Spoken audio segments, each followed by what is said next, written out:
Assalamualaikum warahmatullahi wabarakatuh.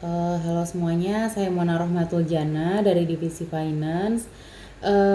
Di video pembelajaran kali ini aku mau sharing tentang sebenarnya ini aku kemarin ada lihat FT video TikTok yang ada di FYP aku. Jadi ada kata-kata gini. Hubungan antara manusia itu memang rumit, tapi ada rumus yang bisa menyederhanakannya, yaitu perlakukan orang lain sebagaimana Anda ingin diperlakukan.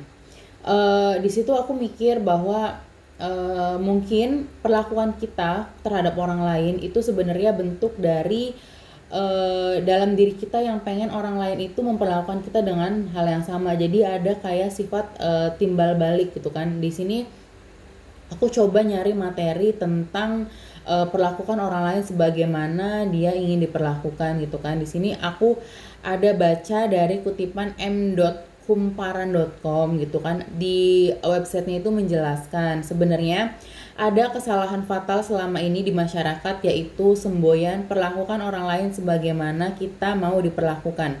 Yang harus kita sadari adalah kita dan orang lain itu individu yang berbeda, yang punya pandangan dan keyakinan juga berbeda gitu kan. Semboyan itu menurut beliau adalah semboyan yang sudah banyak makan korban jiwa maupun korban perasaan. Mengapa demikian? Di sini dijelasin. Ada kasus kita misalnya dalam kondisi hujan tidak suka basah-basahan walaupun hanya terkena gerimis.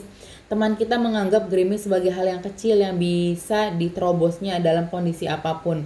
Ketika teman kita meyakinkan dan mencoba memaksakan bahwa gerimis bukan hal yang harus dibesar-besarkan, disinilah kita merasa tidak enak dan dipaksa untuk mengikuti gaya hidup orang lain.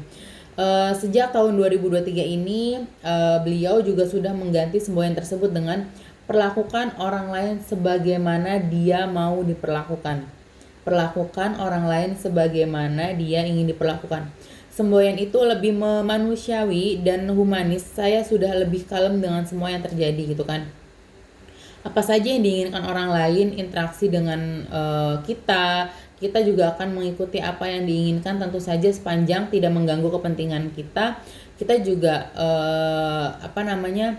memaksudkan bagaimana dia mau, kita juga bisa mengerti apa yang mau dia perlakukan gitu kan.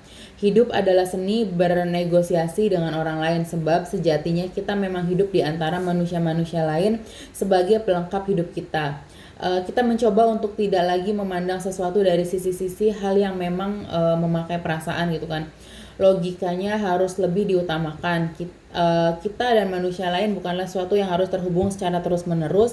Mereka punya kepentingan masing-masing, yang punya masa kadaluarsa, dan terimalah bahwa manusia datang dan pergi sesuai dengan tingkat kebutuhannya. Kita tidak boleh menafikan itu gitu kan. Dalam dunia psikologi sendiri, orang tidak suka dipaksa, maka dengarkanlah sekelilingmu dengan baik. Kalau ada yang tidak suka dengan model perlakuanmu ke orang lain karena standar yang kamu pakai adalah standar dirimu, ya segera dirubah gitu kan.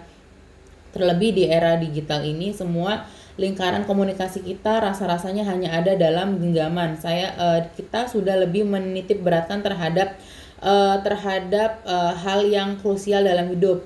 Teman kerja atau kolega saat ini mengambil porsi yang banyak dalam hidup keseharian kita.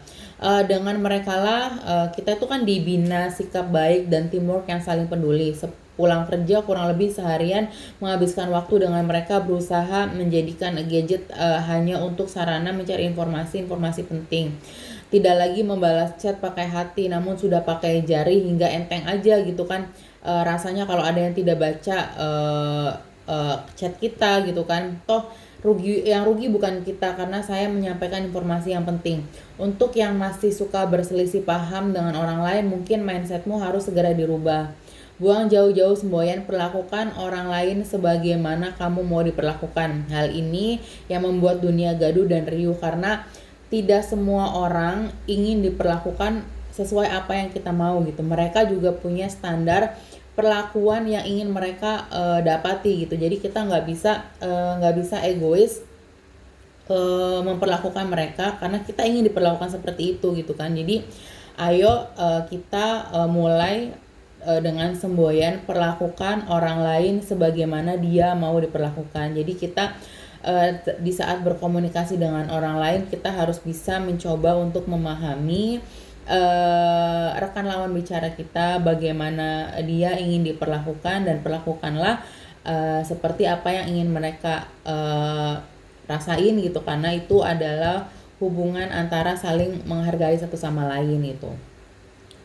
Paling itu aja sih yang bisa aku sharing tentang istilah semboyan kata-kata perlakukan orang lain sebagaimana dia ingin diperlakukan gitu kan. Jangan perlakukan orang lain sebagaimana kita ingin diperlakukan. Kurang lebihnya saya mohon maaf. Assalamualaikum warahmatullahi wabarakatuh.